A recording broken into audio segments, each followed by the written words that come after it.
महान सर्वशक्तिमान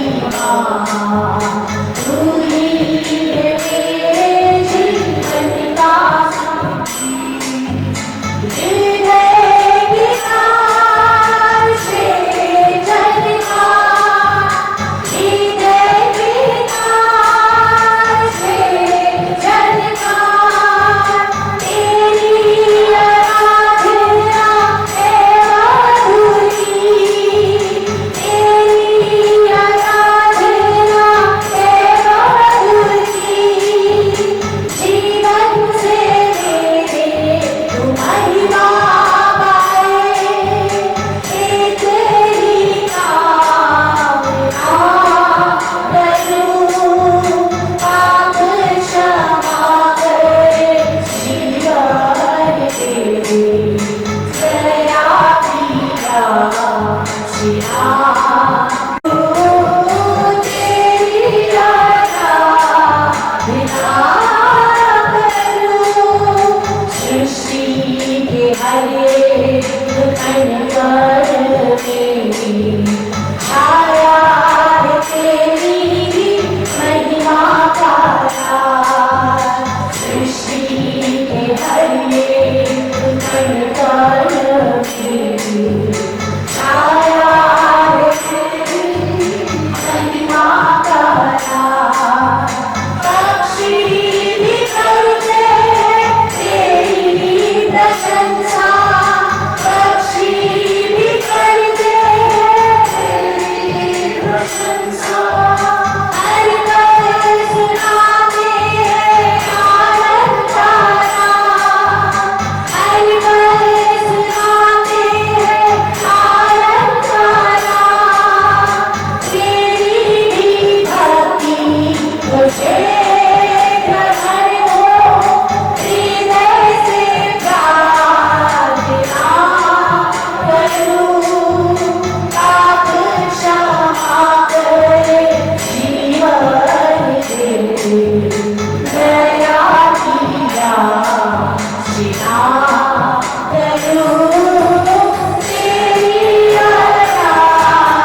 प्रभू देवा आम्ही स्वीकारतो की तू आमच्याशी बोलणार आहेस आणि आम्ही हे स्वीकारतो प्रभूजी जसे आम्ही आज आलो तशा प्रकारे परत जाणार नाही तर आम्ही जात्या वेळेस तुझा आनंद घेऊन जाणार आहोत जात्या वेळेस तुझं समाधान आणि प्रभू देवा तू दिलेला आशीर्वाद घेऊन जाणार आहोत प्रभू देवा जात्या वेळेस प्रभू देवा तुझी वचनं अंतःकरणावर साठवून घेऊन जाणार आहोत प्रभू देवा निश्चित अर्थाने या ठिकाणी आलेल्या प्रत्येक व्यक्तीमध्ये तू काहीतरी विशेष बदल घडवणार आहेस अनेकांचं जीवन तुझ्या आत्म्याने तू भरणार आहेस त्याबद्दल तुझा आभार मानतो यावेळेस प्रभू देवा इथं आलेला प्रत्येक आत्मा हा तुझं गौरव करणार आहे प्रभू देवा जात्या वेळेस प्रभू देवा आनंदित हृदयानं प्रभू देवा त्याच्या जात्या वेळेस प्रभू देवा तुझी महिमा त्याच्या सोबत असणार आहे असं होऊ दे प्रभूजी आमची प्रार्थना प्रभू तू ऐकलीस आणि धन्यवाद देऊन स्तुती करतो येशू ख्रिस्त आमचा दाहणार याच्या पवित्र नावामध्ये नाव आमेन आमेन प्रेज द लॉर्ड आपण सगळेजण खाली बसूया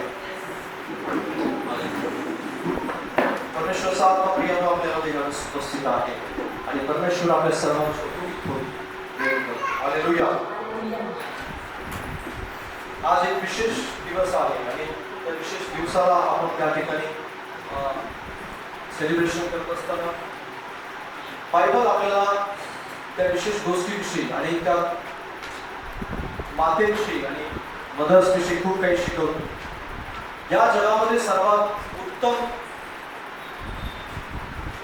जर प्रेम करणारा कोण व्यक्ती असेल तर तो परमेश्वर आहे हालेलुया प्रथम क्रमांकावरती किंवा पहिल्यांदा जर कोण येत असेल त्याच्यामध्ये तर परमेश्वर आहे परमेश्वरासारखी प्रीती ह्या जगामध्ये कोणताही व्यक्ती करू शकत नाही परमेश्वरासारखं प्रेम ह्या जगामध्ये कोणीही करू शकत नाही तशा प्रकारे इस्रायल लोकांना तशा प्रकारे यरूशलेमेकडे पाहून येशू ख्रिस्त म्हणाला की जशी कोंबडी आपल्या पिलांना आपल्या पंखाखाली घेऊ इच्छिते तशा प्रकारे मी तुम्हाला आपल्या पंखाखाली घेण्याची कितीतरी वेळेस इच्छा बाळगली पण तुम्ही मात्र माझ्याकडे आला नाही तुम्ही मात्र त्या पंखाखाली राहण्यासाठी तुमची इच्छा नव्हती तशा प्रकारे यशाचं पुस्तक आपल्याला सांगतं की एक वेळेस आपली माता एक वेळेस आई आपल्या लेकरांचा द्वेष करेल पण परमेश्वर मात्र तशा प्रकारे कार्य करत नाही कारण आईपेक्षा सर्वात जास्त प्रेम करणारा आपला परमेश्वर आहे आणि आपला परमेश्वर हा आईपेक्षाही प्रभावशाली रीतीने प्रेम करू शकतो सांभाळ करू शकतो काळजी घेऊ शकतो आणि त्यानं परमेश्वराने एक वेगळ्या प्रकारचं सामर्थ्याद्वारे आपल्यावरती प्रीती केलेली आणि म्हणून जर प्रथम प्रेम करणारा जर आपल्या ह्या जगामध्ये कोणी असेल तर तो परमेश्वर आहे तर तो देव आहे तो येशू ख्रिस्त आहे तो पवित्र आत्मा आहे तो जी काळजी घेऊ शकतो या जगाचा कोणताही व्यक्ती घेऊ शकत नाही आणि त्याच्या काळजीमध्ये त्याच्या प्रेमामध्ये वेगळ्या प्रकारचं वात्सल्य आहे ज्याला आपण अगापे प्रेम म्हणतो ज्याला आपण असं प्रेम म्हणतो की त्या प्रीतीची तुलना जी आहे जगातल्या कोणत्या प्रीतीशी प्रेमाशी करू शकत नाही आणि मग ते पती पत्नीचं प्रेम असेल आई आणि वडिलांचं आपल्या मुलावरचं प्रेम असेल किंवा आई मुलांचं आपल्या आई वडिलांच्या प्रती असलेलं प्रेम असेल भाऊ भावाचं किंवा बहिणी आणि भावाचं प्रेम असेल बहिणी बहिणींचं प्रेम असेल किंवा मैत्री आणि मित्रांचं प्रेम असेल वेगवेगळ्या प्रकारचं प्रीती आहे आणि वेगवेगळ्या प्रकारची ती परिभाषा आहे प्रेमाची पण प्रेमाची जी परिभाषा आहे त्या प्रेमाच्या परिभाषेमध्ये सर्वात उज्ज्वल किंवा सर्वांमध्ये गौरवशाली असं जर कोणी करत असेल तर तो परमेश्वर हालेलुया प्रेज द लॉर्ड माझ्यासोबत एक वचन वाचा योहानाचं पहिलं पत्र याचा 4था अध्याय योहानाचं पहिलं पत्र याचा 4था अध्याय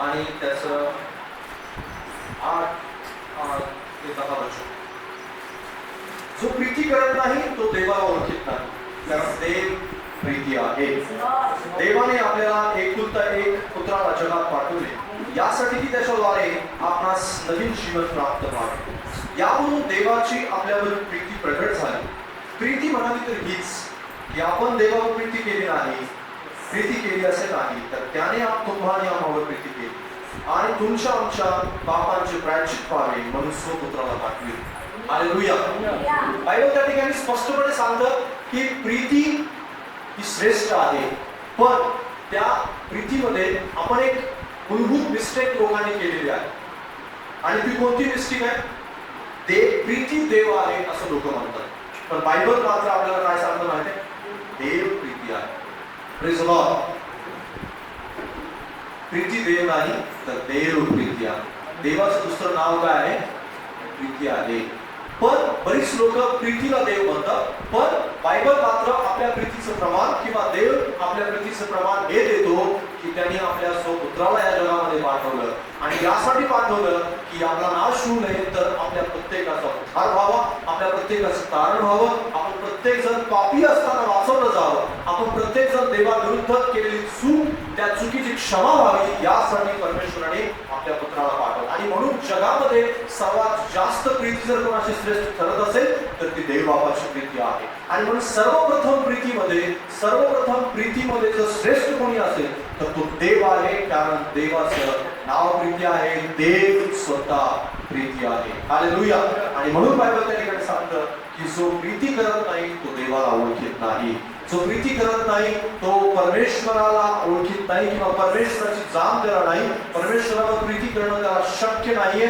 आणि म्हणून आपण परमेश्वराची प्रीती प्रथम जाणून घेतली पाहिजे आणि या प्रीतीला ओळखण्यासाठी आपल्याला परमेश्वराच्या प्रीतीमध्ये आपल्याला गेलं पाहिजे. त्या प्रीतीविषयी मी जास्त शिकवणार नाही, सांगणार नाही, पण मी सर्वप्रथम ज्या गोष्टीविषयी सांगत आहे, कारण पुढचा भाग जो आपण पाहणार आहोत तो याच गोष्टीवरती आधारलेला आहे. पुढचा भाग ज्या पुढच्या भागामध्ये आपण जाणार आहोत, जर हे तुम्हाला समजलं नाही, प्रथम जर कोण आहे ते समजलं नाही, तर पुढे आपण जे पाहणार आहोत ते तुम्हाला काहीही समजणार नाही.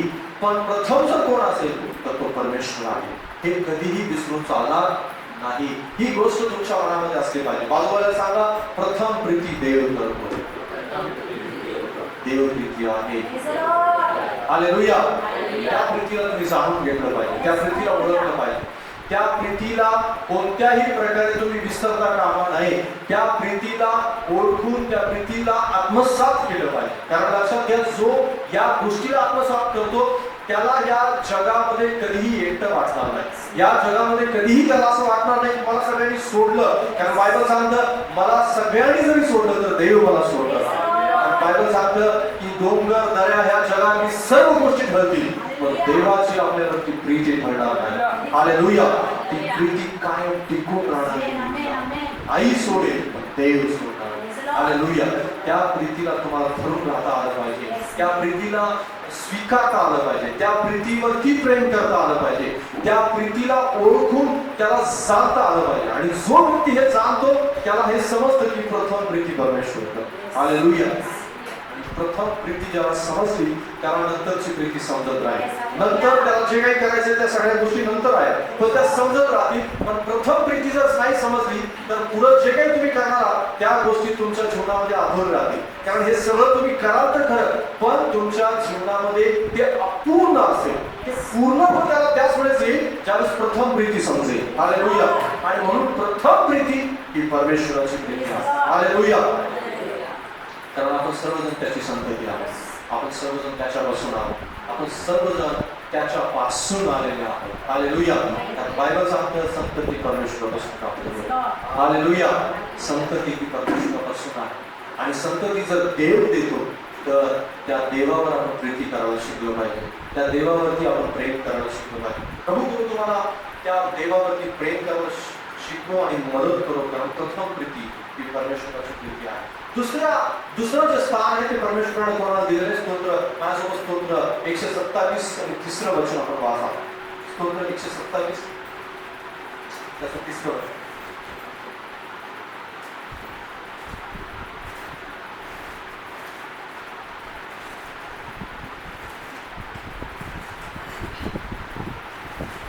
स्तोत्र 127 3रं वचन सांगतं, पहा संतती ही परमेश्वराने दिलेले धन आहे, पुढचे फळ त्याची देणगी आहे. हालेलुया. हे ज्या व्यक्तीला समजलेलं आहे त्यांचं कुटुंब जे आहे ते खूप उत्कृष्ट आणि चांगल्या प्रकारचं कुटुंब असतं. हालेलुया. ज्या व्यक्तीला हे समजलंच नाही की परमेश्वराने दिलेली ही संतती प्रभूने देऊ केलेली आहे, त्याच्या जीवनामध्ये नेहमी काहीतरी गोंधळलेला स्वभाव असतो, काहीतरी गोंधळलेल्या गोष्टी असतात. आणि म्हणून ही वचनं जी आहेत ही वचनं आपल्याला समजणं खूप आवश्यक आहे. प्रत्येक आईला आणि प्रत्येक वडिलाला, प्रत्येक कुटुंबामध्ये या गोष्टी समजणं खूप आवश्यक आहे की संतती ही परमेश्वराने दिलेलं धन आहे. हालेलुया. पुढचं फळ ही त्याची देणगी आहे. हे ज्याला समजेल, कारण त्याला प्रथम प्रीती समजलेली असते आणि प्रथम प्रीती समजल्यानंतर तो आपल्या लेकरांच्या वरती सुद्धा देवाच्या दृष्टिकोनातून प्रीती करतो. जसा देव प्रीती करतो तसंच तो देवा आपल्या लेकरांच्या वरती प्रीती. तो माझं लेकरू समजून नाही प्रीती करत तर तो देवाचं लेकरू समजून त्याच्यावरती. हालेलुया. कारण हे समजलं नाही त्याला आपल्या लेकरांच्या वरती देवासारखी प्रीती करायला खूप अवघड जातं. ज्याला प्रथम प्रीती समजली त्याला हे वचन समजलेलं. ज्याला प्रथम प्रीती नाही समजली त्याला हे पुढचं वचन नाही समजत आणि म्हणून तो सोडून देतो.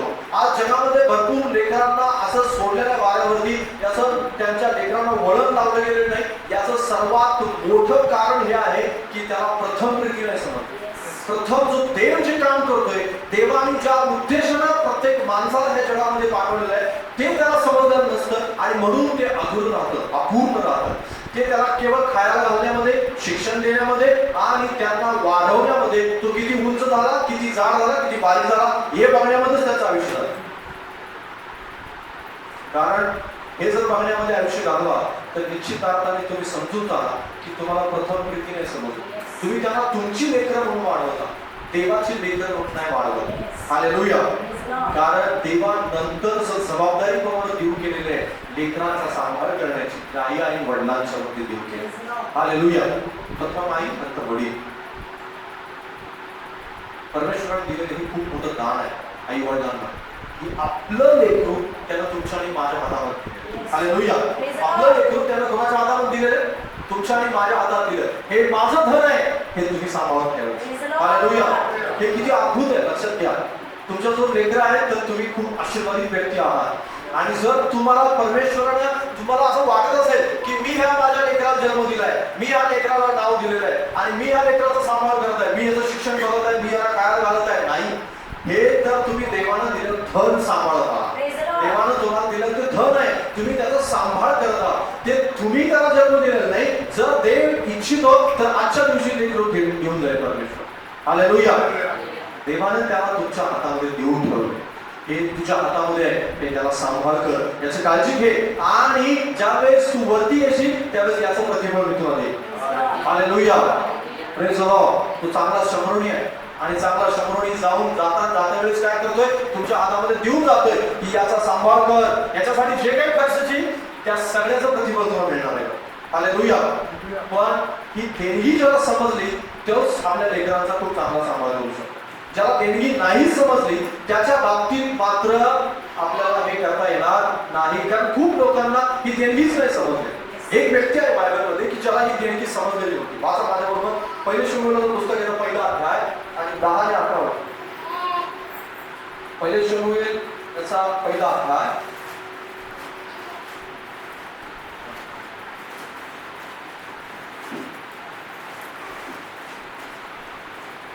पहिला अध्याय 10 ते 11 वर्ष. बायबलच्या काय सांगतात त्या ठिकाणी, तिचे मन व्यथित झाल्यामुळे, पहिले शमूएल पहिला अध्याय 10 ते 11 वर्ष.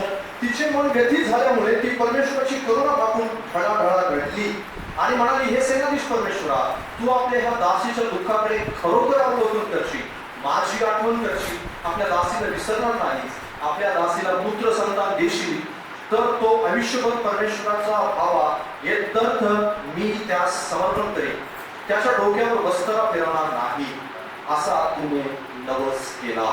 Praise the Lord. Hallelujah. Bible त्या ठिकाणी काय सांगतं, हन्नाची प्रार्थना आपल्याला पाहायला मिळते. हन्ना शमूएलाची आई होती. Hallelujah. Praise the Lord. Hannah कोण होती? शमूएलाची आई होती आणि तोच शमूएल ज्याला 2 राजांना अभिषेक केला, तोच शमूएल की जो देवाच्या आत्म्याने चालत राहिला, तोच शमूएल ज्याच्याशी परमेश्वर स्वतः समोरासमोर बोलत होता, तोच शमूएल की ज्याने 40 वर्ष इस्रायलाचा शास्ता होता, तोच शमूएल जो शेवटचा शास्ता होता आणि पहिला संदेशता होता. हालेलुया. Praise the Lord. तो पहिला संदेशता होता आणि शेवटचा शास्ता होता. त्या शमूएलला परमेश्वराने हन्नेद्वारे जन्म दिलेला होता. हालेलुया. आणि त्याचं सगळं श्रेय जर तुम्हाला जात असेल तर ते परमेश्वरानंतर हन्नेला जातं. हालेलुया. शमूएलाच्या संपूर्ण जीवनाचं श्रेय जे आहे ते हन्नेला जातं आणि हन्नेला यासाठी जातं की हन्ना जशा प्रकारे नवस करते तशाच प्रकारे ती पुढे तिच्या जीवनामध्ये वागते. हालेलुया. आणि केवळ हन्नाच नाही तर तिचा पती एल्काना सुद्धा, हे दोघं जण एकत्र मिळून देवाचं गौरवच केवळ करत नाहीत तर शमूएल ज्यावेळेस त्याला त्यांच्या घरामध्ये जन्म घेतो त्यावेळेस त्याचं नाव केवळ ते शमूएल ठेवत नाही, तर त्याला देवाच्या चरणाजवळ समर्पित करतात आणि जशा प्रकारे ते बोलले होते तशाच प्रकारे पुढे जाऊन कार्य करतात. कारण त्यांना हे वचन समजलेलं होतं की संतती हे परमेश्वराने दिलेलं धन आहे. हालेलुया. कारण संतती ही आपण मिळवलेलं धन नाही, तर हे देवानं दिलेलं धन आहे. हालेलुया. आणि म्हणून त्यांनी त्याला त्याच्या हातामध्ये समर्पित केलं होतं. देवाच्या हातामध्ये समर्पित करण्यासाठी अन्याचं हृदय असायला हवं. अन्याचं जे हृदय आहे ते हृदय केवळ मागण्याचं हृदय नव्हतं, तर मिळाल्यानंतर देवाची आठवण करण्याचं हृदय. हालेलुया. खूप लोक मागतात तर त्याच्याकडून पुष्कळ काही, पण मिळाल्यानंतर त्याची आठवण ठेवणारे खूप कमी लोक आहेत. मागणं सोपं आहे, पण मिळाल्यानंतर आठवण ठेवणं अवघड आहे. कदाचित तुम्ही संपत्ती मागत असाल, कदाचित तुम्ही दान देवाकडून सामर्थ्य मागत असाल, कदाचित तुम्ही पवित्र आत्म्याचं दान मागत असाल, कदाचित तुम्ही लेकरू मागत असाल देवाकडून, कदाचित तुम्ही वेगवेगळ्या प्रकारची नोकरी मागत असाल आणि बिझनेस चांगला चालावा मागत असाल, पण हे सगळं मिळाल्यानंतर तुम्ही आठवण किती ठेवता याच्यावर तुमचं पुढचं सगळं जीवन अवलंबून. हालेलुया. तुमची आठवण ठेवली जाणार नाही इथं पृथ्वीवरती आणि स्वर्गामध्ये. या गोष्टी कशावरती अवलंबून आहेत? कारण तुम्हाला मिळाल्यानंतर तुम्ही मिळालेल्या गोष्टीचं काय करता या गोष्टीवरती खूप काय अवलंबून आहे. समजा जर हन्नेने आपल्या लेकरासाठी समर्पण केलं आणि नवस केला, शमूएलला ती म्हणाली, अरे बोललो तर होतं खरं मी, पण आता इतक्या वर्षांनी झालेलं बाळ आहे आणि इतक्या वर्षांनी माझे समर्थ इतके दिवस मला नावं ठेवून होती, आता ते झालेलं आहे, तर मी आता किती आनंद आहे आणि तुला मी सोडणार नाही माझ्याजवळ तुला. आणि बरीच लोक असं करतात. लक्षात घ्या, जर अण्णा असं म्हणाले असती तर आज शमूएलची जी आठवण आपण काढतो ती शमूएलची आठवण काढली गेली नसती. लहान वयामध्ये परमेश्वर त्याच्याशी अगदी स्पष्टपणे बोलला, ते शमूएलाशी कधीही बोलला गेला नसता. आणि महत्वाची गोष्ट म्हणजे 2 राजांना अभिषेक करण्यासाठी दुसरं कोणाला तरी निवडावं लागला असतो परमेश्वर. हालेलुया. दुसरा कोणतरी शास्त्र परमेश्वराला बाहेर काढावा लागला असता आणि अण्णा तशीच राहिली असती. शमूएल शेतकरी झाला असता, शमूएल मेंढपाळ झाला असता, पण शमूएल आठवणीत राहिला ह्यामुळं की हन्नेनं समर्पण केलं. हालेलुया. अण्णा समर्पण करू शकली याचं कारण हे होतं की तिला हे शब्द ठाऊक होते, तिला हे वचन ठाऊक होतं, तिला हे ठाऊक होतं की संतती परमेश्वराने दिलेलं धन आहे. हालेलुया. संतती हे परमेश्वराकडून प्राप्त होते, देवाकडून ते दान मिळतं आणि त्याचं दानाचं केवळ आपण सांभाळ करतो. हालेलुया. ती आपली लेकरं नसतातच, मुळात ती देवाचीच असतात. हालेलुया. आपण फक्त सांभाळ करत असतो. हालेलुया. परमेश्वराने आपल्याला ते देऊ केलेलं आहे आणि निश्चित अर्थाने ते आपण सांभाळलं पाहिजे, त्याची काळजी आपण घेतली पाहिजे. बरीच लोक चर्चमध्ये येतात, दान मिळवतात, परमेश्वराकडून लेकरू मिळवतात. काही लोकांनी तर अशा प्रकारच्या प्रार्थना मला करायला सांगितल्या आणि प्रार्थना ऐकतो बरं तशा प्रकारची परमेश्वर की आम्हाला 2 मुली आहेत किंवा 3 मुले आहेत, काहींना 3 मुली होत्या, काहींना 4 मुली होत्या, की आम्हाला या 4 मुलींच्या नंतर मुलगाच व्हावा यासाठी प्रार्थना करा. आणि विशेष गोष्ट म्हणजे काय, आम्ही त्यासाठी विशेष तशीच प्रार्थना केली आणि प्रभूने ती ऐकली. हालेलुया. पण आज मुलगा झाल्यानंतर मात्र ती चर्चमध्ये पाहायला मिळत नाही. पण हे लक्षात ठेवा, परमेश्वराची भविष्यवाणी त्याच्यासाठी आहे की जर ते लेकरू देवाच्या हातामध्ये दिलं गेलं नाही तर निश्चित अर्थाने तोच मुलगा जो देवाकडून मागून घेतलेला आहे तो सगळ्यात जास्त डोकेडोकी ठरणार त्यांची. हे सत्य आहे, याला हे स्वीकारायला आपल्याला अवघड जातं, पण हे खरं आहे. बऱ्याच वेळेस असं होतं, बऱ्याच वेळेस देवाच्या त्या वचनाच्या बाबतीत लोक गंभीर नसतात आणि जी संपत्ती तुम्ही देवाकडून आग्रहानं मागून घेतली असेल, आग्रहाने देवाला म्हणलं असेल की प्रभू मला हवंच, प्रभू मला हवंच, आणि ती मिळाल्यानंतर तुम्ही प्रभूकडे अजिबातच पाहिलं नसेल तर ती संपत्ती त्याची डोकेदुखी ठरते. ती संपत्ती नंतर त्याच्यासाठी खूप त्रासदायक ठरते. का? कारण देवानं दिलेलं देवासाठी वापरलं गेलं नाही म्हणून. कदाचित तुम्ही बिझनेस चालावा म्हणून प्रार्थना केली असेल खूप आणि तुमची प्रार्थना परमेश्वर ऐकली, चांगली गोष्ट अशी प्रार्थना ऐकलं, पण तो बिझनेस चालल्यानंतर त्या बिझनेसकडे नसेल तर तुमचं लक्ष देवाकडे असेल तरच तो बिझनेस तुमच्यासाठी लाभदायक असेल, नाहीतर तोच बिझनेस तुमच्यासाठी खूप डोकेदुखी ठरेल, तोच बिझनेस तुमच्यासाठी खूप त्रासदायक असेल. तुम्हाला असं वाटेल की हे वाढलं तर खरं, पण हे वाढल्यानंतर जास्त माझं जीवन अशांती आलेली आहे माझ्या जीवनात. असं का? कारण देवाचं गौरव तुमच्या जीवनामध्ये तुम्ही प्रगट नाही केलं, देवाचं महिमा नाही प्रगट केली. अन्याने काय केलं? वाचा माझ्याबरोबर. अन्याने काय केलं? पहिले शब्द 2रा अध्याय आणि 12 आणि 13 वर्ष, 12 आणि 13, 21 आणि 20 आणि 21 वर्ष,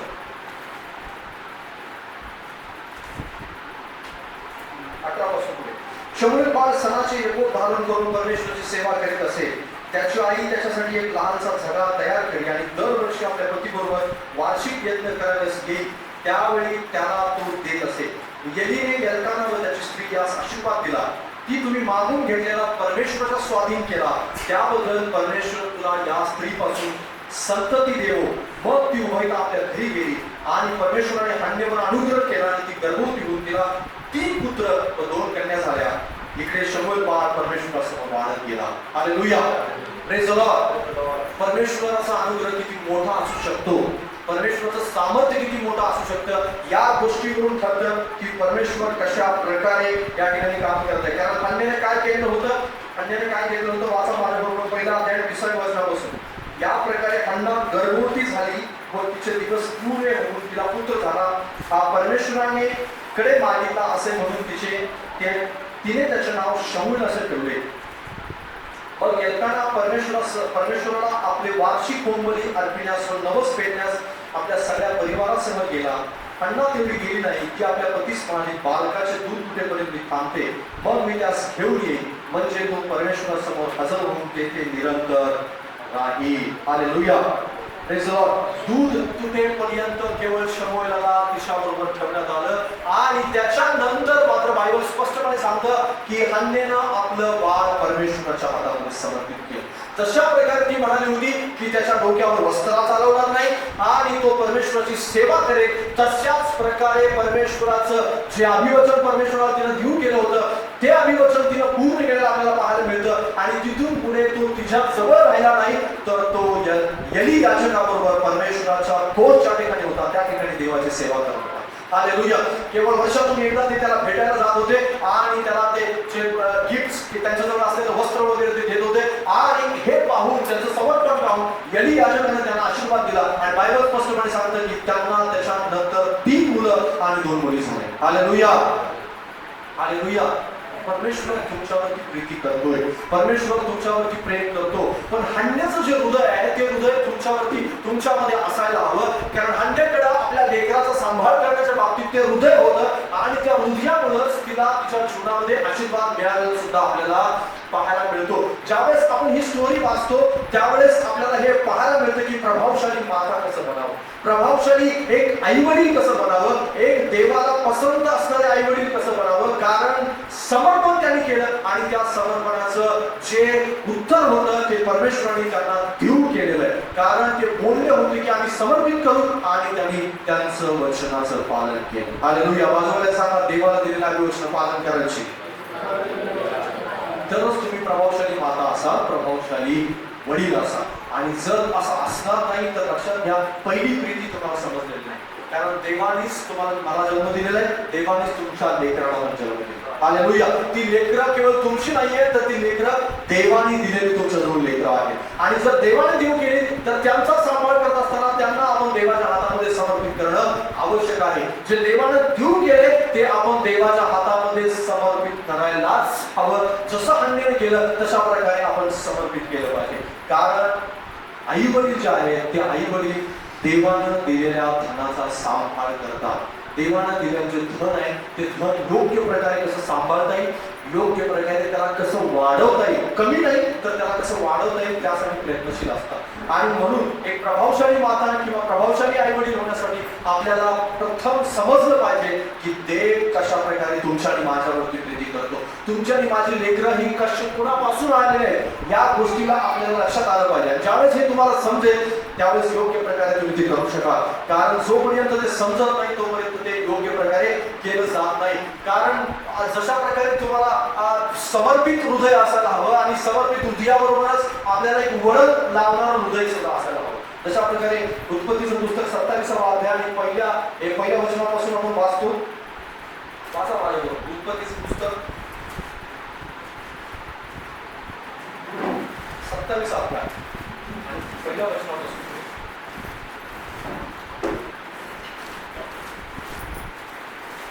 काय वाचायला मिळतं त्या ठिकाणी. पहिल्या वचनापासून पुढे, इसहाक वृद्ध झाला व त्याची दृष्टी मंद होऊन त्याला दिसेनासे झाले. तेव्हा त्याने एके दिवशी आपला वडील मुलगा एसाव यास बोलावून म्हटले, बाळा, तो म्हणाला, काय आज्ञा? तो त्यास म्हणाला, पहा, मी आता म्हातारा झालो आहे आणि मला मृत्यू केव्हा येईल हे ठाऊक नाही. तर आपल्या माणसासाठी हरणाचे मांस आहे. माझ्या आवडीचे रुचकर पकवान तयार करून मी ते खाईन आणि मग मरण्यापूर्वी मी तुला आशीर्वाद देईन. इसहाक आपला मुलगा येसाव याशी बोलत असताना रिबेका ऐकत होती. मग येसाव हरणाची पालन करण्यास रानात निघून गेला. इकडे रिबेका आपला मुलगा याकोब यास म्हणाली, पहा मी तुझ्या बापास तुझा भाऊ येसाव याच्याशी असे बोलताना ऐकले की हरणाची पालन करून रुचकर पकवान तयार करून आण, म्हणजे मी ते खाऊन मरण्यापूर्वी परमेश्वरासमक्ष तुला आशीर्वाद देईन. तर माझ्या बाळा, आता मी सांगते की आई, माझ्या सांगण्याप्रमाणे कर. आत्ताच्या आता कळपात जाऊन त्यातली 2 चांगली करडे घेऊन ये, म्हणजे मी त्याचे तुझ्या बापाच्या आवडीचे पकवान तयार करीन. आता ही स्टोरी आपल्याला पाहायला मिळते. 13वं वचन शेवटचं वाचतो आपण. त्याची आई त्याला म्हणाली, माझ्या बाळा तुला शाप मिळाल्यास तो मला लागो, माझे एवढे म्हणणे आई उतरवून घेऊन ये. Praise the Lord, hallelujah. आता या ठिकाणी स्टोरी आहे. काय स्टोरी आहे? इसहाक आणि रिबेका हे दोघं पती पत्नी आहेत. त्यांना 2 मुलं आहेत, येसाव आणि याकोब. आणि ह्या दोघांची स्टोरी चांगल्या प्रकारे ठाऊक आहे. पण या दोघांचं जे फॅमिली आहे ती एल्काना आणि हन्ना जी आहे यांच्या फॅमिलीपेक्षा वेगळी फॅमिली आहे. एक वेगळ्या प्रकारचं फॅमिली आहे. कुटुंब जे आहे ते वेगळ्या प्रकारचं कुटुंब आहे. या फॅमिलीमध्ये, या कुटुंबामध्ये दुबळे आहेत. या फॅमिलीमध्ये बापाचं हृदय येसावाशी जोडलं गेलेलं आहे आणि आईचं हृदय याकोबाशी जोडलं गेलेलं आहे. रिबेका केवळ याकोबावरती प्रीती करते आणि इसहाक केवळ येसावावरती प्रेम करतो. आणि हे जे प्रेम आहे दुभागलेलं कुटुंब आहे, दुभागलेले विचार आहेत. आणि इसहाक केवळ येसावालाच आशीर्वाद देऊ इच्छितो आणि रिबेका केवळ याकोबासाठीच आशीर्वाद मिळवू इच्छितो. ते हे विसरले होते की संतती देवाणदेवाण होणे. हे विसरले होते की यांच्याविषयी देवाची इच्छा आहे. कारण जन्मण्यापूर्वी, ते दोघं जन्मण्यापूर्वी, येसाव आणि याकोब जन्मण्यापूर्वी देवाने भविष्यवाणी करून ठेवलेली होती की वडील धाकट्याची सेवा करेल, वडील धाकट्याची सेवा करेल आणि यांच्याद्वारे संतती राष्ट्र उत्पन्न होतील. हे जे अभिवचन आहे देवाचं ते विसरले होते. दोघंही जाणीवपूर्वक विसरले होते. भलेही दोघं प्रार्थना करणारे होते, बायबल वाचणारे होते आणि वेगवेगळ्या प्रकारच्या गोष्टींच्या मध्ये त्यांचा खूप चांगला सहभाग होता. आध्यात्मिक वातावरण त्यांच्या घरामध्ये चांगलं होतं, तरी सुद्धा त्यांच्यामध्ये दुबळी पडलेली. कारण का? आपल्या लेकरांच्या बाबतीत जे योग्य देवाची इच्छा आहे ते जाणून घ्यायला ते विसरले होते. एल्काना आणि हन्ना जे आहे त्यांच्या फॅमिली सारखं यांचं कुटुंब नव्हतं. हे हन्ना बनू शकली नाही रिबेका, कारण तिला त्या गोष्टीची जाणीवच नव्हती की माझं लेकरू हे देवानं दिलेलं लेकरू आहे. मी केवळ देवाच्या धनाचा सांभाळ करत आहे. देवानं दिलेलं केवळ मी ते सांभाळत आहे, ठेव सांभाळत आहे. आई म्हणून तुमचं एक कर्तव्य आहे. आई म्हणून काय कर्तव्य आहे? तुमच्यामध्ये समजा तुम्हाला 1 लेकरू आहे, 2 आहे, 3 आहेत आणि मग कदाचित त्याच्यापेक्षा जास्त असतील. आणि जर असं असेल तर तुम्हाला त्या सगळ्यांच्या मध्ये एक समानता ठेवता आली पाहिजे. त्या सगळ्यांच्यावरती समान प्रेम करता आलं पाहिजे, त्यांना समान वाटून देता आलं पाहिजे, त्यांना समान शिक्षण देता आलं पाहिजे, समान सगळ्या गोष्टी त्यांना देता आल्या पाहिजेत. आणि महत्वाची गोष्ट म्हणजे त्यांना एकत्र बांधता आलं पाहिजे. आणि हे हन्नेला जमलेलं होतं, रिबेकाला जमलं नाही. रिबेका ते करू शकत नाही आणि म्हणून हन्ना बनणं आवश्यक आहे. रिबेका बनू नका, हन्ना बनू नका. कारण रिबेका बनणं सोपं आहे आणि हन्ना बनणं मात्र अवघड आहे. हन्ना बनणं हे खूप अवघड आहे, कारण 1 लेकरू समर्पित केलेलं आहे आणि 3 लेकरांचा सांभाळ या ठिकाणी करत आहे. आणि तिला हे चांगल्या प्रकारे ठाऊक होतं की एक झालंय, आता दुसरं होतं की नाही कोणाच ठाऊक. एक तर नवस करून झालेलं आहे आणि दुसरं मिळतंय की नाही माहित नाही. पण बायबल स्पष्टपणे त्या ठिकाणी सांगतं की एलीने तिचं समर्पण पाहून तिला आशीर्वाद दिला. आणि हा काळ जो आहे आशीर्वादाचा खूप मोठा काळ होता. या काळामध्ये पुष्कळ दिवस निघून गेलेले होते. कदाचित हन्नेला असं वाटत असेल की आता मला लेकरू होणार की नाही होणार. पण बायबल स्पष्टपणे त्या ठिकाणी सांगतं की त्यांचं समर्पण पाहून, त्यांचं काम पाहून, त्यांनी शमूएलाला समर्पित केलं हे पाहून देवाने एली याजकाच्या मनामध्ये टाकलं की मी सांगतो तसा आशीर्वाद दे. आणि एली याजकाने आशीर्वाद दिला आणि हन्ने आणि एल्काना 3 पुत्र झाले. Hallelujah, praise the Lord. खूप समर्पित अंतःकरण असायला लागतं. आणि इसहाक आणि रिबेका बायबल बोलणं सोपं आहे. आज कुटुंबांच्या मध्ये दुबळे आहेत, कुटुंबांच्या मध्ये वेगवेगळ्या प्रकारचं गैरसमज आहे आणि वेगवेगळ्या एकाचं मन तिकडं आहे, एकाचं मन तिकडं आहे. आई वेगळ्याच कुठल्या तरी मुलावरती प्रेम करत असते आणि महत्वाची गोष्ट म्हणजे तिला असं वाटतं की बाकीचे 2 माझे नाहीत किंवा बाकीचे 2 जास्त आगाऊ आहेत किंवा अजून वेगवेगळ्या प्रकारच्या अशा गोष्टी असू शकतात. मी असं म्हणणार नाही की सगळ्यांचा स्वभाव सारखा असेल. येसाव केसाळ मनुष्य होता, याकोब घरात राहणारा होता. एसाव बाहेर शिकार करणारा होता, याकोब मात्र गृहस्थी सांभाळणारा किंवा घरगुती गोष्टी सांभाळणारा व्यक्ती होता. याकोब हा फसवणारा होता, एसाव मात्र जे आहे ते अगदी स्पष्ट बोलणारा होता. एसाव जरा थोडासा खाण्यावरती प्रीती करणारा होता, याकोब मात्र हुशार होता. याकोबाला माहित होतं की काय करायचं हे सगळं होतं. पण हे सगळ्या अवगुण गुण जे आहेत ते सगळे सांभाळून आईनं त्यांच्यामध्ये समन्वय राखायला हवं. पण तो समन्वय राखला गेला. यामध्ये रिबिकाची चूक होती निश्चित अर्थ. आणि रिबिकेला त्याचं प्रतिफल सुद्धा मिळालं. कारण ज्यावेळेस ती याकोबाला इसाहाकडे पाठवते ना, त्यावेळेस काय म्हणते माहिती आहे, तुला शाप लागला तर मला लागला.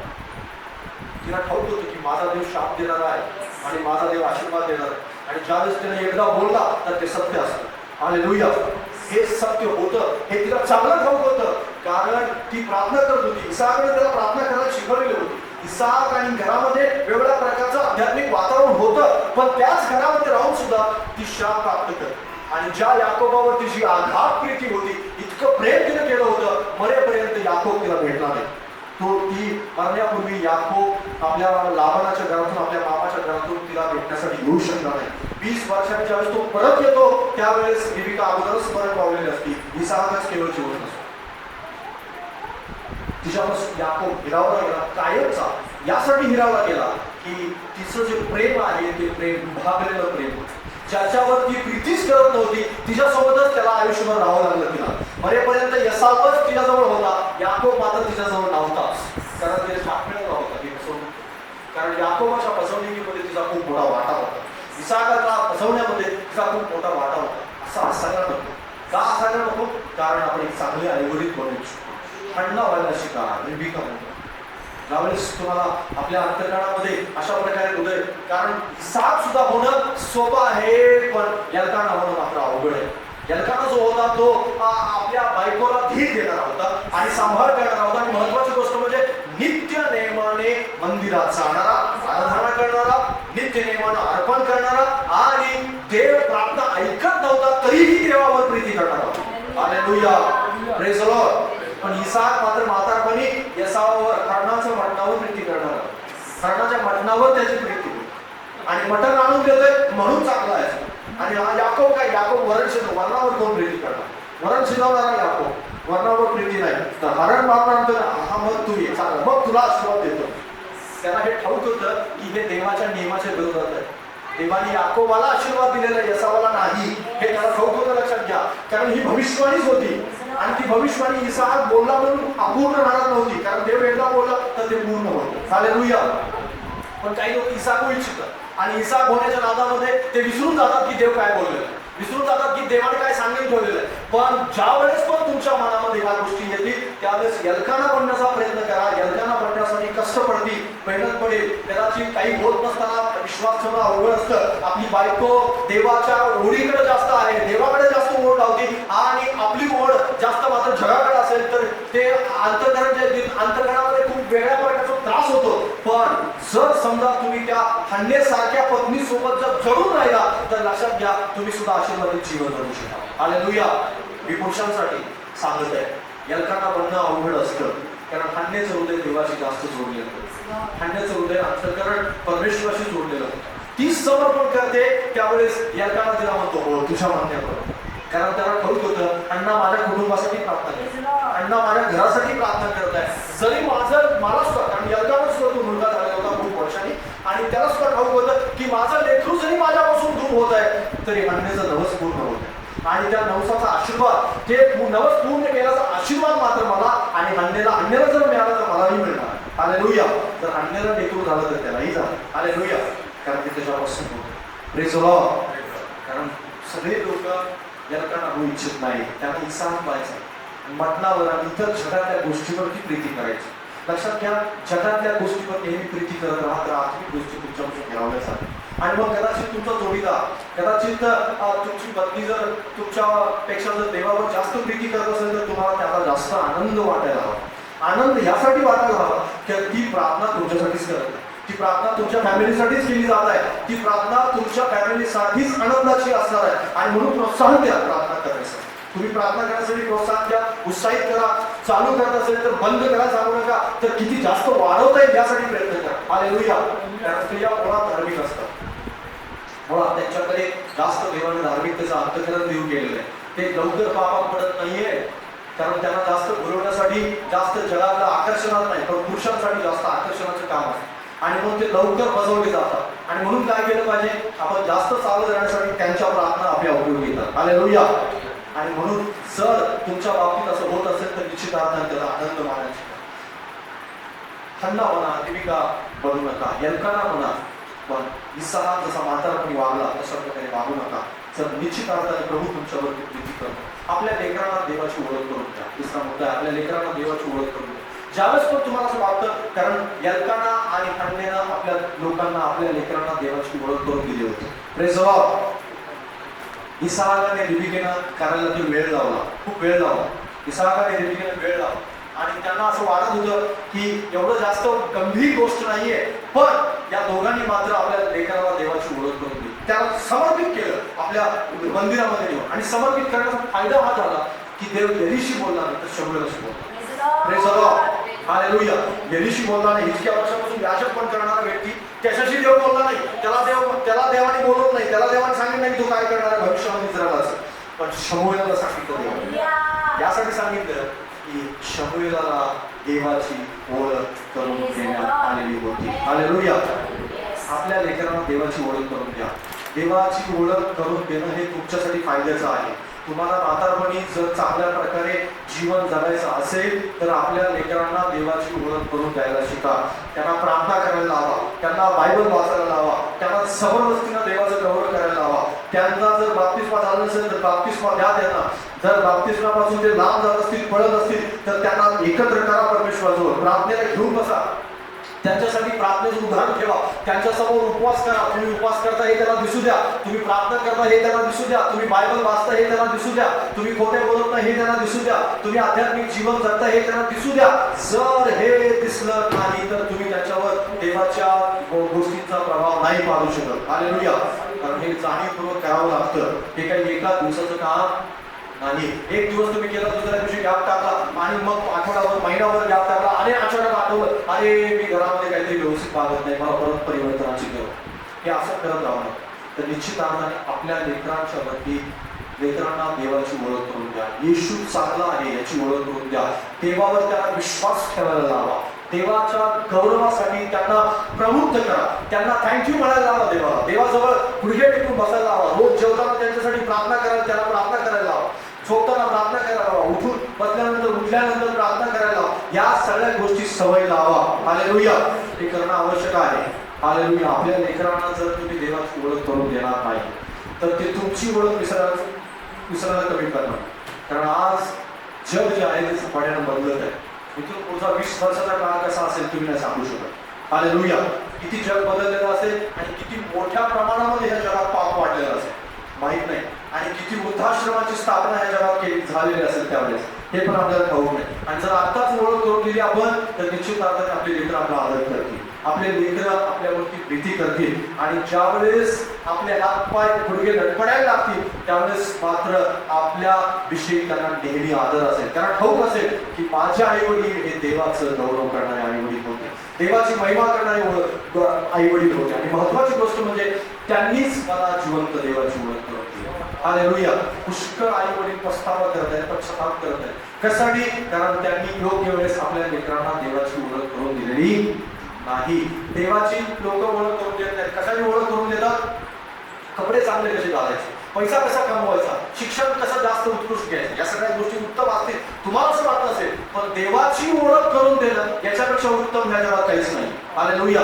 कदाचित तुम्ही शिक्षण घ्यायला त्याला लावा, चांगलं शिक्षण पण घेऊ शकाल, चांगली गोष्ट आहे देणं. आणि कपडे चांगलं घालणं आणि त्याच प्रकारे जर मुली असतील तर त्यांना चांगल्या प्रकारे राहणं, केस विंचरणं आणि मग वेगवेगळ्या प्रकारच्या स्टाईल्स करणं आणि असे खूप काही मेकअपच्या काही गोष्टी असतील, अशा प्रकारच्या गोष्टीमध्ये तुम्ही प्रवृत्त करत असाल. पण या सगळ्यापेक्षा जर उत्तम काम कोणतं असेल तर त्यांना प्रार्थना करायची, गुडघ्यावर बसायची. त्यांना जर गुडघ्यावर बसता आलं नाही, प्रार्थना करता आलं नाही तर ते मेकअप करून त्यांच्या कुटुंबाची वाट लावायला कमी करणार. तुम्हाला कठीण वाटेल, ते सगळं थोडंसं अवघड वाटेल. आपल्या मुलांना स्टाईल मारण्याच्या अगोदर त्यांना हे सांगा की देवावर प्रीती करणं काय असतं. हालेलुया. येशू ख्रिस्ताला गौरव देणं काय असतं हे शिकवा त्यांना. कपडे घालण्याची स्टाईल बदलण्याच्या अगोदर हे सांगा की बायबलमधल्या लोकांची स्टाईल त्यांना आत्मसात करा. दावीद कसा होता हे त्यांना त्यांच्या मनात मिळवा. हन्ना कशी होती त्यांच्या मनात मिळवा. रिबिकानं काय चुका केल्या हे त्यांना शिकवा. लक्षात घ्या, बायबल मधल्या कॅरेक्टर्सना शिकवा. अलिशिबा कोण होती हे सांगा त्यांना. येशू कोण होता हे सांगा. येशूची आई मरिया कोण होती ते सांगा. त्याच्यानंतर झकर्या कोण होता, बाप्तिस्मा करणारा कोण, योहान कोण होता, पौल कोण होता, पेत्र कोण होता हे सांगा त्यांना. योहान कोण होता येशूचे शिष्य हे त्यांना सांगा. पेत्र कोण होता हे त्यांना सांगा. याची आठवण करून द्या. या गोष्टी शिकवा, जाणीवपूर्वक शिकवा. 10 आज्ञा काय आहेत हे त्यांच्या मनात मिळवा. जर हे करणार नाही ना तर येणारा दिवस खूप भयानक आहे. लक्षात घ्या, कारण या जगात जी गोष्ट आहे, या जगातल्या गोष्टी तुम्ही त्यांना शिकवलं नाही, तुम्ही त्यांना जर हे सांगितलं नाही तर जगात तुम्ही त्यांना सोडून द्या. जगातले लोक त्यांना असं काही शिकवतील, तुम्ही न शिकवलं सगळं शिकव. कारण शिव्या शिकवायला लागत नाही, पण खरं बोलून शिकवायला. Hallelujah, praise the Lord. शिव्या शिकवण्याची गोष्ट नाहीये, निश्चित अर्थ आहे. स्टाईल करायला शिकवावं लागत नाही. हे जर त्याचं बघून शिकू शकतात, पण मात्र धार्मिक जीवन जगायला शिकवावं लागतं. जाणीवपूर्वक प्रयत्न करायला. बायबल वाचायला शिकवावं लागतं. हालेलुया. मोबाईल बघायला शिकवायला लागलं. हालेलुया. व्हॉट्सअप चालवायला शिकवायला लागलं. फेसबुक कसं चालवायचं याचं ट्रेनिंग नाही मिळत कुठे. हालेलुया. बायबल वाचायचं मात्र ट्रेनिंग द्यावं लागतं. हालेलुया. प्रार्थना करायचं मात्र ट्रेनिंग द्यावं लागतं. जाणीवपूर्वक प्रयत्न करायला लागतं. दुसरी महत्वाची गोष्ट आहे, प्रभावशाली आईवडील होण्याविषयी, माता होण्याविषयी मी तुम्हाला सांगितलं. दुसरं महत्वाची गोष्ट आहे, आदर्श कुटुंब कशा प्रकारे असायला हवं याच्याविषयी आपण वाचूया. नीतिसूत्र 27वा अध्याय 23वा गोष्ट. आतापर्यंत जे वाचलं त्याच्याशी निगडीत आहे. नीतिसूत्र 27वा अध्याय 23वा वचन.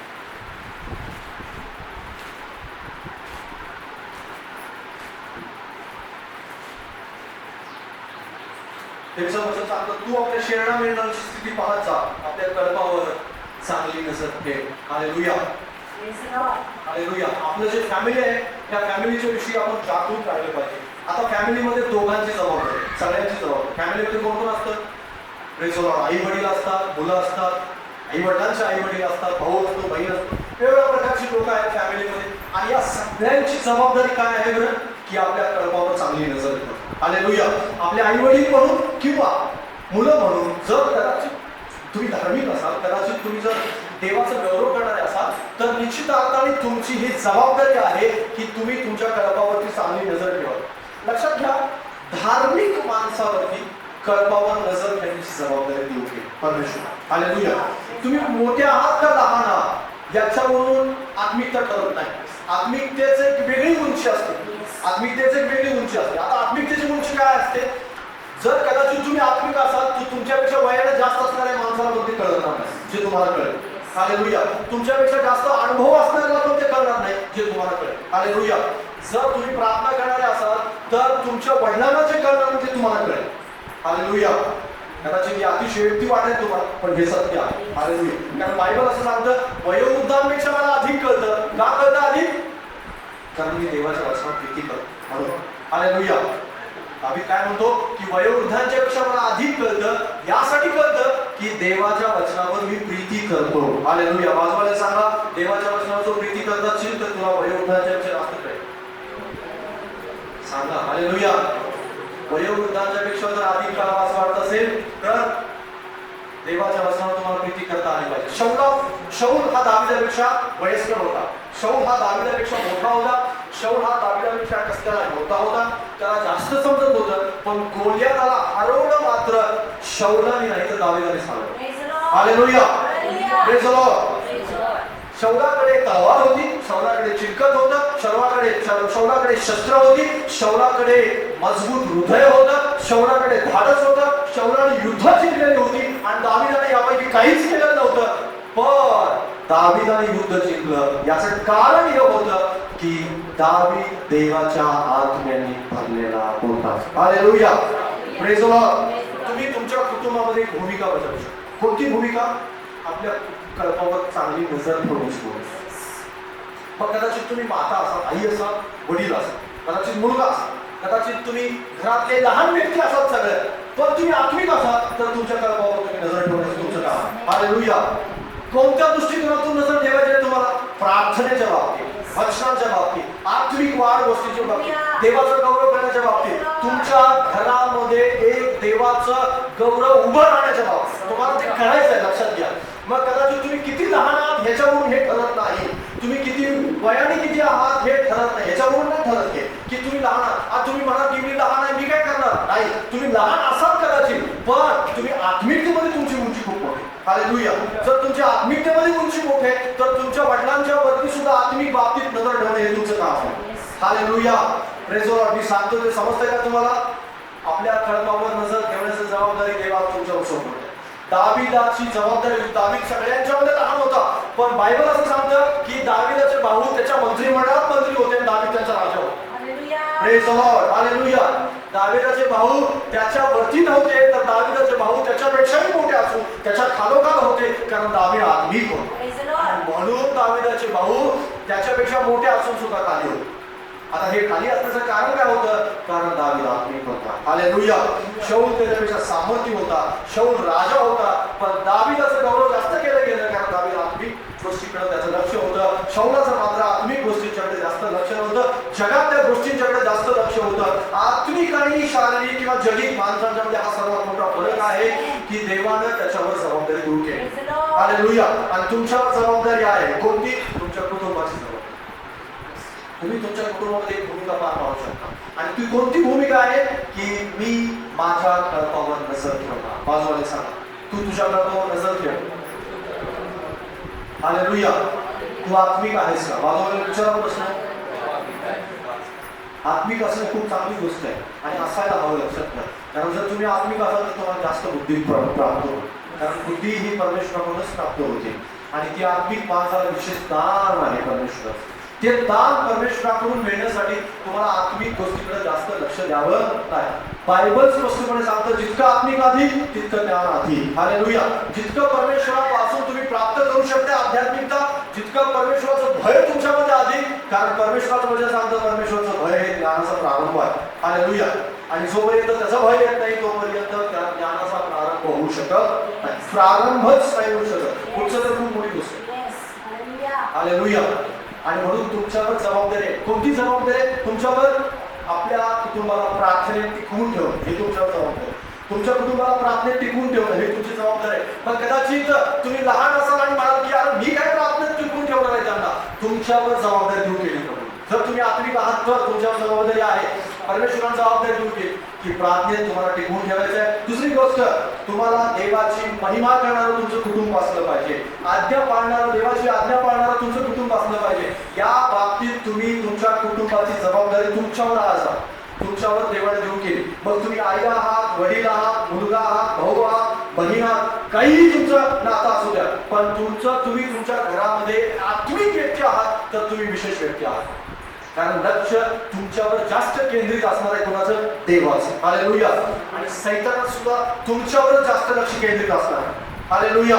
सैतान आणि देव तुमच्यावर जास्त लक्ष केंद्रित करणार आहे, कारण तुम्हीच आशीर्वाद आणू शकता आणि तुम्हीच आशीर्वाद गमावू पण शकता. Praise the Lord. हालेलुया. समजलं मी काय सांगतो तुम्हाला?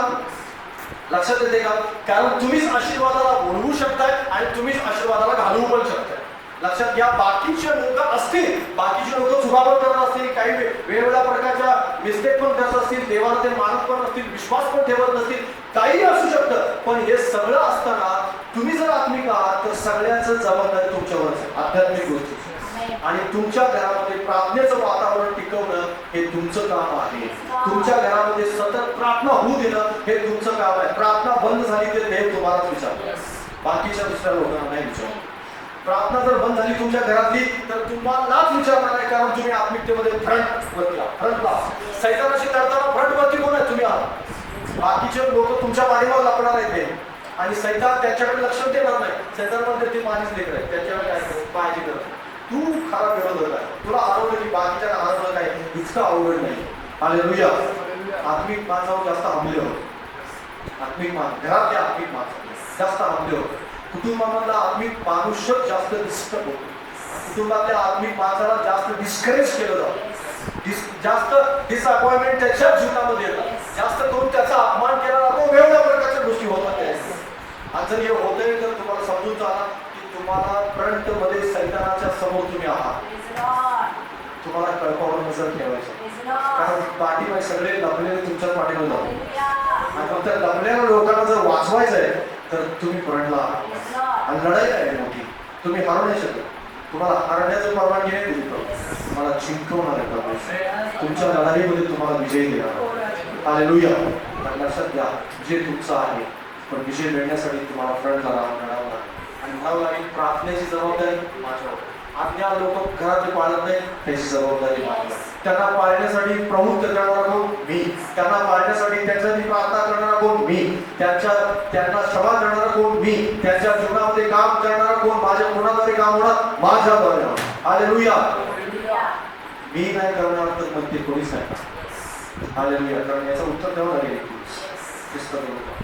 तर जर तुम्ही म्हणाल की मला त्यांचं काय घेणं देणं नव्हतं, बायबल सांगतं आपल्या कळपावर नजर. हालेलुया. आपल्या कळपावर नजर. आणि जर कळपावर नजर ठेवणार नाही तर लक्षात घ्या, तुम्ही तुमचं जीवन व्यर्थ गमवा. काही लोक स्वार्थी झाले, स्वार्थी झाले. त्यांना असं वाटतं मी माझं आत्मिक जीवन, मी स्वर्गात गेलो, मला बाकीच्या लोकांचं काही देणं घेणं नाही, आणि माझ्या आई जावो वडील न जावो काय फरक नाही पडत. नाही, असं नका. जर तुम्ही असं म्हणत असाल तर तुम्ही स्वार्थी आहात. निस्वार्थी नाही, तुम्ही स्वार्थी आहात. आणि स्वार्थी माणसावर प्रेम नाही करत. लक्षात घ्या, स्वार्थी माणसाला मदत करत नाही. स्वार्थी माणसाच्या बाबतीत पवित्र आत्मा आवेश नसतो. पवित्र आत्मा स्वार्थी माणसाच्या बाबतीत काम नाही करत. पवित्र आत्म्याला निस्वार्थी माणूस लागतो. नेहमी निस्वार्थी लागतो. स्वतःच पाहणारा नाही तर दुसऱ्याचं पाहणारा लागतो. लक्षात घ्या. आणि बरेच लोक त्या बाबतीत गंभीर नाही करत. पण आज तुमच्यावर जबाबदारी देऊन मी आपल्या कल्पावर काय ठेवा? नजर ठेवा. आई म्हणा आपल्या कल्पासाठी, वडील म्हणा आपल्या कल्पासाठी, आत्मिक वडील म्हणा, आत्मिक आई म्हणा आपल्या कल्पासाठी, आपल्या कुटुंबासाठी. कळप म्हणजे दुसरं कोणतं कुटुंब आहे, दुसरं काही सांगत नाही. तुमच्या फॅमिलीची जबाबदारी देत आहे तुमच्यावर. देव देत आहे तुमच्या फॅमिलीची जबाबदारी. माझ्या घरात कोण प्रार्थना करत नाही त्यासाठी जास्त कष्ट घ्या. त्यासाठी देवाजवळ जा, गुडघे टेका, प्रार्थना करा. त्यासाठी तुमच्या घरामध्ये जास्त कोणी कदाचित व्यसन करणार असेल, देवाकडे न येणार असेल, चर्चला न येणार असेल, तुम्ही सांगून सुद्धा न ऐकणार असेल, त्याच्यासाठी तुमची लढाई तुम्हाला लढावं लागेल. हालेलुया. ही लढाई लढत नाही लोक, आणि लढाई न लढल्यामुळं आत्मिक जीवन काय ठस झालं, दूध झाले. कारण काही लोकांच्या कुटुंबामध्ये मात्र आत्मिक लढणारे लोक आहेत. आज काही लोक आत्मिक लढाई जिंकल्यामुळं त्यांच्या कुटुंबामध्ये संजीवन आहे. याचं कारणच हे आहे की कुणीतरी एक असा असतो की जो फ्रंटला राहून लढत असतो नेहमी, आणि त्या लढल्यामुळं त्यांच्या कुटुंबाला संजीवन आहे. हालेलुया. जर तुमच्या कुटुंबात संजीवन नाही तर समजून चाला की तुमच्या घरात अजून अशा एका माणसाची आवश्यकता आहे की जो लढेल. आणि कदाचित तुम्ही तीच व्यक्ती असाल, तुम्हीच ती व्यक्ती आहात की जी लढण्यासाठी देवाने नेमली आहे. हालेलुया. आणि जर नेमले नाही लढण्यासाठी तर लढाई चालू करा. कारण एकाच स्वर्गात तुम्ही जाणार, एकाच प्रगती एकत्र करणार आहात. जर तुमची प्रगती झाली तर त्यांची होणार. जर तुम्ही आध्यात्मिकतेमध्ये वाढवणार तर तेही वाढणार. तुम्ही आशीर्वादात वाढले तर तेही आशीर्वादात वाढणार. आणि म्हणून आजच आपल्या कळपाची जबाबदारी, मी माझ्या कळपाची जबाबदारी सुद्धा बाजूवाल्याला सांगा. आपल्या स्वतः हृदयावर हात ठेवा, म्हणा मी माझ्या कल्पाची जबाबदारी स्वीकार. कारण कल्पाची जबाबदारी स्वीकारणं हे कठीण आहे, खूप अवघड आहे. त्यासाठी जास्त करून कष्ट पडतात, मेहनत पडते, आणि सहज रीतीनं सोप्या रीतीनं ते काही स्वीकारता येणार नाही. लक्षात घ्या, आपलं कुटुंब सेवेत राहण्यासाठी तुम्हाला प्रयत्न करावा लागतो. जसं प्रार्थनेत राहण्यासाठी, देवाच्या आज्ञेत राहण्यासाठी, देवाचा गौरव करण्यासाठी, रेग्युलर चर्चमध्ये येण्यासाठी तुम्हाला तुमच्या कल्पाची जबाबदारी घ्यावी लागते. रेग्युलर चर्चमध्ये येतं का आपलं कुटुंब, आणि आपल्या कुटुंबामधले लोक कोण येत नाही त्याची जबाबदारी तुमच्यावर आहे. हालेलुया. आपल्या कुटुंबामध्ये कोण टेन्शन मध्ये आहे जास्त याची जबाबदारी तुमच्यावरती आहे. आणि हे लक्षात घ्या, तुम्हाला कठीण असेल, हे सगळं काही सोपं असेल आणि तुम्हाला की हसत हसत हे सगळं मी पार करेन, नाही. हसत हसत यातलं काहीही पार होणार नाही. ही कठीण लढाई असेल आपल्या आध्यात्मिक गोष्टीबरोबर, आणि मानसिक लढाई सुद्धा असणार आहे. आणि पण परमेश्वर या ठिकाणी असं म्हणतो की जो कोणी जबाबदारी स्वीकारतो त्याच्याबरोबर मी उभा. हालेलुया. वडिलांच्या समोर दावीद उभा राहिला, पण दावीद एकटा नव्हता. हालेलुया. दावीद त्या ठिकाणी जाऊन असं म्हणतो, काय म्हणतो की मी माझा देव परमेश्वर याच्या सोबत आलेलो आहे. हालेलुया. तो म्हणाला नाही की तू माझ्या सैन्याला ललकारतोस का. बोलल्या असं म्हणत होता, अरे तू काय पलिष्ठांच्या सैन्याला ललकारणार. आणि तू मी किती सामर्थ्य तुला ठाऊक आहे. पण दावीद तिथं स्वतःविषयी काहीच बोलत नाही. दावीद म्हणतो सेनाधीश परमेश्वराचं नाव घेऊन या. हालेलुया. सेनाधीश परमेश्वराला घेऊन या. मी एकटा नाहीये, तर ही सैनिक जे आहे पाठीमागे माझ्या उभे ते देवाचं सैन्य आहे. माझं पण नाहीये आणि ते इस्रायलचं पण नाही, तर ते देवाचं सैन्य आहे. हालेलुया. शाऊल म्हणत होता की हे माझं आहे, पण दावीद मात्र म्हणत होता हे देवाचं आहे. हालेलुया. शाऊल राजा होता तरी तो म्हणत होता हे माझंच आहे, पण दावीद कोणीच नव्हता त्यावेळेस, एकटाच होता तो. आणि दावीद असं म्हणत होता हे माझं नाही, तर हे देवाचं सैन्य. हालेलुया. आणि त्याच्यामुळेच त्याला विजय मिळाला. ते एकटे नव्हता, तो एकटा नव्हताच मुळात, तर देव त्याच्यासोबत होता. हालेलुया. काठी घेऊन तो गेला होता, पण परमेश्वर मात्र बोलल्याचा पेक्षा पण महान सामर्थ्य परमेश्वर तो त्याच्यासोबत सामर्थ्याने उभा. तुम्ही लढा आणि तुम्ही एकटेच तुम्हाला परमेश्वर दानेला देईल आणि परमेश्वर अगदी नामाने येणार राहील असं काही होणार नाही. देव सामर्थ्याने उभा असणार आहे. देव तुम्ही एक पाऊल उचला, देव तुम्हाला 10 पाऊले पुढे उचलून. हालेलुया. तुम्ही उभे राहा, देव तुम्हाला मदत करेल. तुम्ही बोलायला चालू कराल आणि तुमच्याद्वारे परमेश्वर बोलायला चालू करेल. हालेलुया. तुम्ही प्रार्थना करायला चालू कराल आणि देव तुमचं उत्तर द्यायला चालू करेल. हालेलुया. तुम्ही उभे राहाल आणि परमेश्वर तुमच्या सामर्थ्य तुमच्या जवळ उभा राहील आणि तो म्हणेल की तू एकटा नाहीस, मी तुला मदत करणार आहे. मानसिक रीतीने तुम्ही खचाल त्यावेळेस देव तुम्हाला उभं राहील तुमच्यासोबत. हालेलुया. तुम्ही प्रार्थनेत कमी पडा त्यावेळेस तुम्हाला प्रार्थनेत पुढं आणण्यासाठी परमेश्वर पुन्हा उभं करेल. हालेलुया. कारण त्याला ठाऊक आहे हा पडला तर कुटुंब पडलं. त्याला ठाऊक आहे हा व्यक्ती हारला तर कुटुंब हारला आणि त्याला कुटुंब वाचवायचं आहे आणि तुम्हालाही वाचवायचं. हालेलुया. त्याला कुटुंबाला स्वर्गात घेऊन जायचं आहे आणि तुम्हालाही न्यायचं आहे. हालेलुया. न्यायचं आहे तर तुम्हाला ही प्रीती ओळखावं लागेल, जाणावं लागेल की देवाने माझ्या जबाबदारी सुटतो. हालेलुया. उत्कृष्ट संततींशी वाचू शेवटचं पॉईंट आहे आणि त्याच्यानंतर आपण पुढे जाऊया. बंद करूया. स्तोत्र संहिता 127 तिसरा अध्याय.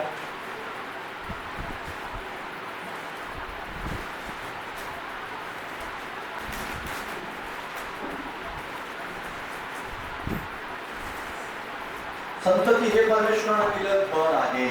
हालेलुया. पुढचे फळ त्याची देणगी आहे.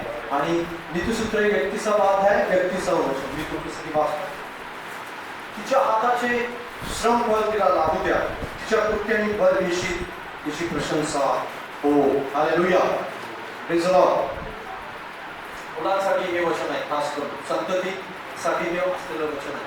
आणि जर तुम्ही मुलगा असा मुलगी असा कुठले तर तुमचे आईवडील आहेत, त्यांच्या आईवडिलांच्या बाबतीत तुमचं काही कर्तव्य आहे, त्या बाबतीत हे वचन आहे. बायबल स्पष्टपणे सांगतं की तिच्या हाताचे श्रमफळ तिला लागू द्या. सद्गुण स्त्री कशी त्या ठिकाणी दिली आणि सद्गुण स्त्री ज्यावेळेस सद्गुण आपले प्रगट करते आणि सद्गुण कोणते प्रगट करते, कारण बायबल सांगतं सौंदर्याविषयी या ठिकाणी सद्गुणाचा उल्लेख नाही. पण कारण बायबल स्पष्टपणे सांगतं की सौंदर्य भरोडले आहे आणि लावण्य व्यर्थ आहे. पण त्याच्या अगोदर जी वचनं सगळी लिहिली त्या सद्गुणांच्या बाबतीत देव बोलतोय आणि ते सद्गुण ज्यावेळेस प्रगट केले जातात त्यावेळेस त्याचं जे श्रमाचं फळ आहे, त्या सद्गुणाच्या श्रमाचं फळ आहे, ते फळ घेऊ केलंच पाहिजे. आणि मग ते तुमच्याकडून सुद्धा आणि देवाकडून सुद्धा प्राप्त होतं. हालेलुया.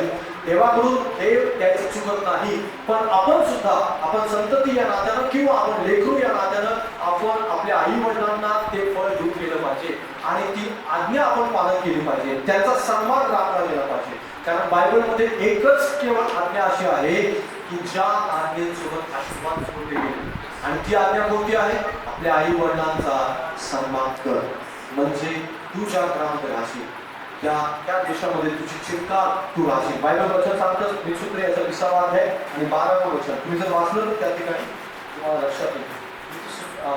निर्गमाचं पुस्तक 20 अध्याय 12 वचन त्या आज्ञेसोबत आशीर्वाद जोडला गेला. आपल्या बापाचा आपल्या आईचा मान राहा, म्हणजे जो देश तुझा देव परमेश्वर तुला देत आहे त्या तू चिरकाल राहशील. हालेलुया. बायबल स्पष्टपणे काय सांगतं त्या ठिकाणी की जर तू आपल्या आई वडिलांचा सन्मान करशील तर तू ज्या देशामध्ये राहतेस त्या ठिकाणी तू चिरकाल राहशील. कारण आई वडिलांचा सन्मान करण्यावर एक वेगळा आशीर्वाद आहे. आई वडिलांची आज्ञा पाळण्यामध्ये एक वेगळा आशीर्वाद आहे. आई वडिलांच्या आज्ञा पाळून त्यांचा सन्मान करून त्यांच्यासाठी बऱ्याच प्रयत्नांना करण्यामध्ये देवाचा एक वेगळा आशीर्वाद आहे. बऱ्याच वेळेस असं म्हटलं जातं की आई वडिलांनी जे काम केलेलं किंवा आई वडिलांनी जे कार्य केलेलं आई वडील जे करतात ते त्यांचं कर्तव्य असतं आणि कर्तव्य म्हणून ते करत असतात. आपण एक गोष्ट लक्षात ठेवा, आई वडील कर्तव्य म्हणून ते करत नाही. कारण ज्यावेळेस पण तुम्हाला हे लक्षात येईल की तुम्हाला असं वाटू लागेल की ते कर्तव्य म्हणून करतात, तर हे वचन वाचायला विसरू नका. नीतिसूत्राचा 3वा अध्याय 17 वचन.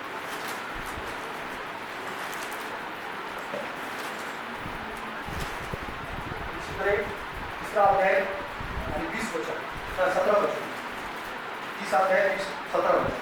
जो डोळा बापाची थट्टा करतो, आईची आईने तुच्छ मानतो, त्याला खोऱ्याने डोंगावणे टोचून बाहेर काढते, त्याला गिधारांची पिले खाऊन टाकते. आपल्या लेकरांच्या बाबतीत, आपल्या आईवडिलांच्या बाबतीत जर तुम्ही समजत असाल की मी कर्तव्य करत आहे केवळ, ते कर्तव्य करत आहेत केवळ, आणि सगळेच आईवडील सांभाळतात आपल्या लेकरांना, सगळेच आईवडील आपल्या लेकरांना शिक्षण देतात, सगळेच आईवडील त्यांना आवडमध्ये पाहतात, आणि मग इतकं मोठा जगावेळेला तुम्ही काय केलेलं आहे असं जर तुम्ही तुमच्या आईवडिलांच्या बाबतीत म्हणत असाल तर तुमच्या बाबतीत हे वचन आहे. आणि ते त्या ठिकाणी तुम्ही थट्टा करताय, तुम्ही त्यांच्या आईला तुच्छ मानताय, तुम्ही त्यांच्या आज्ञा तुच्छ मानताय, तर तुम्हाला खोऱ्याचे डोंगावणे टोचून बाहेर काढतात. श्राप आहे आई वडिलांना तुच्छ मानणाऱ्यांचा, आई वडिलांचा तिरस्कार करणाऱ्यांचा, आई वडिलांच्या आज्ञांना अवमानणाऱ्यांसाठी हा श्राप आहे परमेश्वराचा. आणि म्हणून जर तुम्ही मुलगा असाल, मुलगी असाल, आपल्या आई वडिलांच्या बाबतीत तुम्ही जर तुमचं जर अंतःकरण एक वेगळ्या प्रकारचं अंतःकरण असेल, तुम्हाला असं वाटत असेल तितकं त्यांच्या बाबतीत इतकं काळजी करण्याचं कारण नाहीये, तितकं त्यांना महत्व देण्याची गरज नाही, तर तुम्ही चुकत आहात, चुकीच्या मार्गावर जा. कारण त्यांना योग्य तो सन्मान दिला गेला पाहिजे, त्यांची योग्य ती काळजी घेतली पाहिजे, त्यांच्या कार्याची प्रशंसा केली गेली पाहिजे, त्यांचे जे काही समर्पण आहे त्या समर्पणाचं प्रतिफल त्यांना दिलं पाहिजे. कारण बायबल सांगतं सद्गुणी स्त्रीचं प्रतिफल तिला मिळालं पाहिजे. केवळ ते देवाकडून नाही तर तुमच्याकडून सुद्धा तुमच्या आईचं प्रतिफल त्यांना दिलं गेलं पाहिजे, तुमच्या वडिलांचं प्रतिफल त्यांना दिलं गेलं पाहिजे, जो सन्मान त्यांना द्यायला हवा तो सन्मान दिला गेला पाहिजे, जो जी काळजी त्यांची वाहिली गेली पाहिजे ती काळजी त्यांची वाहिली गेली पाहिजे. आणि जर असं होत नसेल तर लक्षात घ्या,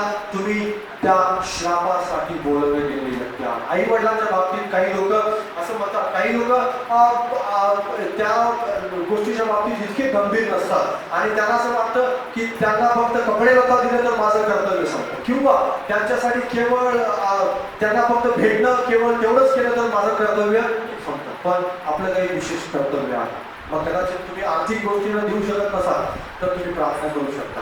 तुम्ही बाकीच्या अशा बऱ्याच गोष्टी ज्या तुम्ही देऊ शकत नसाल, कारण नमुना तुमचं हृदय चांगल्या प्रकारे ठाऊक आहे.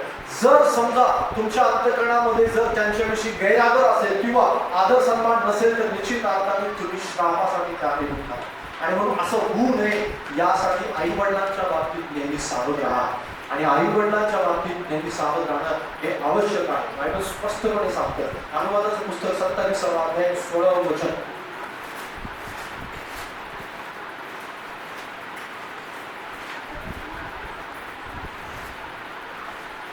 अनुवादाचं पुस्तक 27 अध्याय 16 वचन वाचा. शेवटचं वचन आपण वाचल्यानंतर बंद करूया. 27. आणि जो आपल्या आपल्या बापाला किंवा आईला तुच्छ मानतो तो श्रापित असतो, तेव्हा सर्व लोकांनी आमेन म्हणा. हालेलुया, आमेन. जो आपल्या बापाला किंवा आईला तुच्छ मानतो तो श्रापित असतो, आमेन. ज्यावेळेस आपण असं म्हणतो त्यावेळेस आपण या वचनाच्या बाबतीत गंभीर होतो. आम्ही वचन स्वीकारतो की नाही, मी माझ्या आई वडिलांचा सन्मान करेन, मी माझ्या आई वडिलांच्या बाबतीत सजग असेल, सावध असेल, आणि त्यांची काळजी घेण्यासाठी माझ्याकडे एक विशेष प्रकारचं अंतःकरण असेल. आणि जर असं नसेल तर लक्षात घ्या, तुम्ही तुमच्या आई वडिलांच्या बाबतीत इतके गंभीर नाही आहे जितकं असायला हवं. आणि म्हणूनच आई वडिलांना सांभाळण्याविषयी आणि त्यांची काळजी घेण्याविषयी बायबल आपल्याला स्पष्टपणे या ठिकाणी सांगतं. त्यांचं समर्पणाला तुच्छ मानू नका, त्यांच्या त्यागाला कर्तव्य समजू नका. जर ते काम करतात तर निश्चित अर्थाने तो त्यागच आहे, ते केवळ कर्तव्य नाहीये. सगळे करतायत म्हणून ते करतायत असं नाहीये, तर सगळे करतायत प्रेमापोटी करतायत, आणि त्यांचं प्रेम ते समजून घेतलं पाहिजे. तुमचाही सामान केलं गेलेलं आहे, तुम्हालाही लहानपणापासून वाढवलं गेलं आहे, तुम्हाला बोलायला शिकवलेलं, चालायला शिकवले, वेगवेगळ्या प्रकारच्या गोष्टीच्या बाबतीत तुमची काळजी घेतली गेलेली आहे, आणि म्हणून तुम्हाला या गोष्टीची जाणीव असायलाच हवी. त्या बाबतीत तुम्ही सावध असायलाच हवं. आणि जर तुमच्या आईवडिलांचं तारण झालं असेल तर तारणासाठी प्रार्थना करा. त्यांनी जर स्वर्गाला अजून स्वीकारलं नसेल तर त्याला स्वीकारण्यासाठी काय करता येईल का, काही सांगता येईल का, त्यासाठी तुम्ही प्रयत्नशील असा. त्यांच्यासाठी प्रार्थना करा, त्यांच्यासाठी उपवास करा, त्यांना समजावून सांगा. त्यांना अवनकोत्या ह्या गोष्टींच्या विषयी सावध राहा आणि निश्चित अर्थाने या गोष्टी केल्या गेल्या पाहिजे आणि उत्कृष्ट संतती होण्यासाठी सुद्धा देव तुम्हाला मला शिकवतो आणि सांगतो. उत्कृष्ट संतती म्हणा, तशा प्रकारे कळपावर चांगली नजर ठेवणं गरजेचं आहे, तसं उत्कृष्ट संतती म्हणणं सुद्धा आवश्यक आहे. पहिली प्रीती जसं ओळखणं गरजेचं आहे, तशा प्रकारे हन्ना आणि एल्काना म्हणणं सुद्धा आवश्यक आहे. मी तुम्हाला 4 मुद्दे सांगितले. पहिली प्रीती ओळखा जी देवापासून आहे. दुसरी गोष्ट मी सांगितली हन्ना आणि एल्काना म्हणा, तशा प्रकारे ते बनले दोघं तशा प्रकारे म्हणा. आणि तिसरी महत्वाची गोष्ट सांगितली की आपल्या कळपावर चांगली नजर ठेवा. आणि चौथी महत्वाची गोष्ट म्हणजे उत्कृष्ट संतती म्हणा. जर हे तुम्ही स्वीकारा, तुमच्या जीवनामध्ये हे करू लागाल, तर मी तुम्हाला खात्री देतो की परमेश्वर तुमच्या जीवनामध्ये अद्भुत काम करताना तुम्हाला बघायला मिळेल. कारण आपला परमेश्वर पहिली प्रीती त्याची महत्वाची आहे. या प्रीतीवर प्रेम करायची का, त्याची प्रीती ओळखा आणि त्याच वेळेस तुम्ही हे सगळे नंतरचे जे पॉईंट्स आहेत ते सगळे नंतर तुम्ही ते करू शका. जर पहिली प्रीती ओळखली नाही तर मात्र तुम्हाला बाकीचं नंतरचं काहीही करता येणार नाही. हे समजून चाला की देव तुमच्यावरती खूप प्रीती करतो आणि तुम्ही सुद्धा प्रीती करणार आहे, कारण देव प्रीती आहे. प्रभू तुम्हाला या